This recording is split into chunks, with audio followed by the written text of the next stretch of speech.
So, for the first time ever, I've found myself part of a competitive Pokemon draft league. Basically, the format worked like this. Each player is given 1100 points that they can use to spend on Pokemon, with the best Pokemon costing up to 200 points and the worst Pokemon costing 40 points, as well as amounts in between for 160 points, 120 points, 100 points, and 60 points. I stopped playing Pokemon competitively after Generation 6, so I'm a little behind on the meta. I did my best to catch up before me and the 19 others in my league had to draft our team of 11 Pokemon, but I'm no doubt going to be rusty. So over the course of a couple days, we drafted our picks and spent our points, making sure to grab the Pokemon that would be most important for our team first. I'm not quite sure how picking turn order went round and round, but I know it was a bit complicated for me to explain in this video. So my team, which I dubbed Super Minccino Odyssey, ended up getting to pick third in the first round, where I drafted Heatran. Heatran is one of the most used Pokemon in the entire metagame, being used to wall fairy types, set up stealth rocks, trap opponents with Magma Storm, and hit ridiculously hard with his great special attack stat. His typing gives him so many advantages defensively, and his bulk's also pretty ridiculous. On top of that, he has Flash Fire, so he works as a great switch into almost any fire-type Pokemon. I chose Heatran first because I know how versatile he was, and having an all-around great Pokemon that can do many different things is super important for a first pick. My second pick was Manaphy, mostly because I was scared of anyone else grabbing this cute little monster. It has 100 base stats across the board, a solid typing in Mono Water, and is also able to be used in a variety of ways.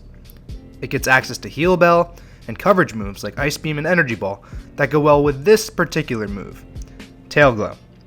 Tail Glow boosts Manaphy's special attack to ridiculous levels, and in just one turn of setup, Manaphy can shred through opposing teams that aren't ready for him.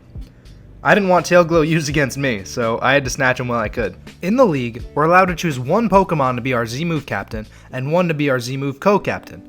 The difference between the captain and the co-captain being that the captain can use any Z-Move, while the co-captain can only use damage-dealing Z-Moves. I chose Manaphy as my captain, knowing about Z-Rain Dance and Z-Heal Bell, and Heatran as my Z-Move co-captain, banking on the coverage moves of Z-Solar Beam and the power of Inferno Overdrive. So we were allowed to draft only one Pokemon that could Mega Evolve this season, and I recently had an Aerodactyl carry my team in a Nuzlocke of Pokemon Renegade Platinum, so I had to give him some love. Aerodactyl is unbelievably fast, and combined with his same type attack bonus and coverage moves, make him a force to be reckoned with. I knew I wanted my Mega to be fast and hit hard, and he went very well with the two Pokemon that had already drafted, being immune to ground and being able to potentially get rid of rocks with Defog.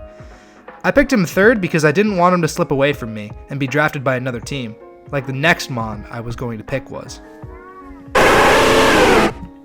So originally, I'd wanted Kommo-o for my team.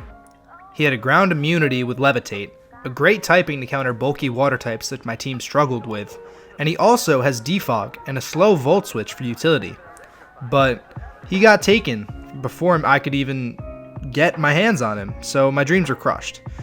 I ended up picking Alolan Ninetales, actually, who was my next pick, for coverage purposes and Auroraville.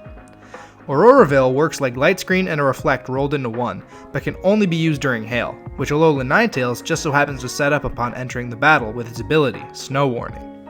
I also wanted a decent answer to Dragon types, and with an Ice Fairy typing and being relatively fast, this thing is a great asset to have on the team. So, going into round 5, I decided I needed a replacement for Kommo-o, which I wasn't able to grab last round. And I decided on Galvantula. Now, Galvantula adds a little bit of utility and diversity to my team, by being able to Volt Switch and hit hard with a more accurate Thunder, due to being boosted by its ability Compound Eyes. Galvantula is also probably the best setter of Sticky Webs in the entire game, maybe besides Smeargle. Sticky Web slows down the opposing team and makes it easier for my team to sweep. On top of that, Galvantula is a bug type, so it lets me hit dark or psychic types that he's faster than for super effective damage. He's a great asset, he adds some diversity to my strategy, and I'm definitely happy with adding him to the team as early as round 5. This pick was kinda last minute. I've never used Kommo-o before, but I saw his stats and his typing and his versatility, and I decided to pick him up before I picked up any real defensive mons. I initially wanted to draft a bulky grass type here, but Kommo-o was too good to pass up. Clangorous Soul Blaze is illegal in this format, but still, This guy gets access to super good coverage moves and Belly Drum. Combine that with Auroraville support from Alolan Ninetales and Sticky Web support from Galvantula, and all of a sudden he's a huge problem for the other team. On top of that, he also has Bulletproof, which gives him immunity to certain moves like Shadow Ball and Gyro Ball, so that could come in handy. His typing and dragon fighting is also great for type coverage, and helps us with our rock weakness we've been developing. With base 600 stats, going for only 100 points, I had to pick him up as soon as possible. I knew I needed some better coverage and more options, so I decided to scoop up Drapion in the next round. Drapion gets moves like Knock Off and Pursuit, coverage in Earthquake and Aqua Tail, and potential utility in Toxic Spikes. He works as a good defensive pivot with only one weakness, and he has the ability to trap psychic types that might threaten my team otherwise. He was an absolute steal for the role he can provide. I'd been thinking of drafting Drapion since I first started thinking about which Pokemon I'd want on my team, and Drapion just felt like the right choice for only 60 points.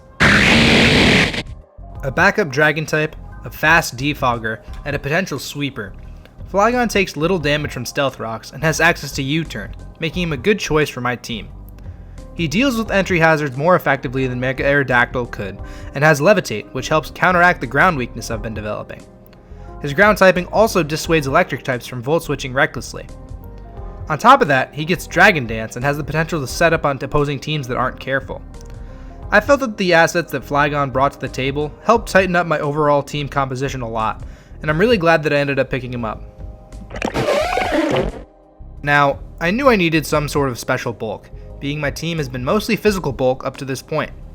Licky Licky seemed like a steal for being the lowest amount of points at 40. His access to Heal Bell and Wish make him a decent cleric, and on top of that, he gets access to Oblivious and Cloud 9, two very useful abilities, one preventing Licky Licky from being taunted, and the other, more situational ability being used to shut down weather teams that I've seen drafted so far. Politoed got taken, Ninetales got taken, and Gigalith got taken, so I thought I needed a good answer for these big weather-related threats. And Licky Licky just so happened to be that answer, and that's why I picked him at round 9. This Pokemon had been on my mind since round 5 when I drafted Galvantula, and I was lucky to be able to scoop him up in round 10, as he flew under everybody else's radar but mine. Dhelmise is unique in the fact that he's not only a rapid spinner, he's a spin blocker, being immune to rapid spin as a ghost type.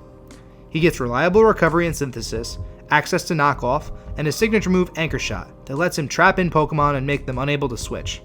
He also has a pretty great attack stat, hitting harder than other, more passive walls. Dhelmise was my first pick for a bulky grass type Pokemon besides Ferrothorn, who was stolen in round 2.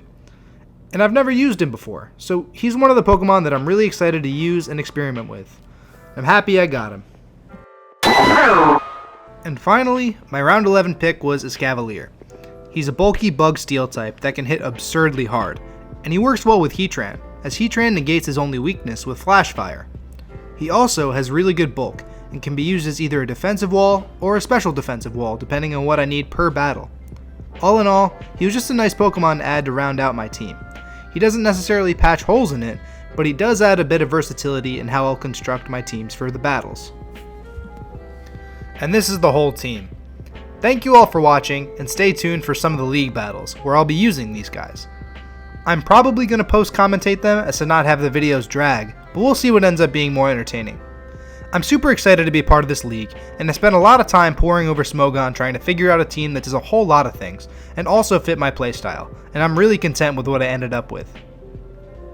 Make sure to leave a like and subscribe if you enjoyed the video, and I'll see you guys in another one. Till next time.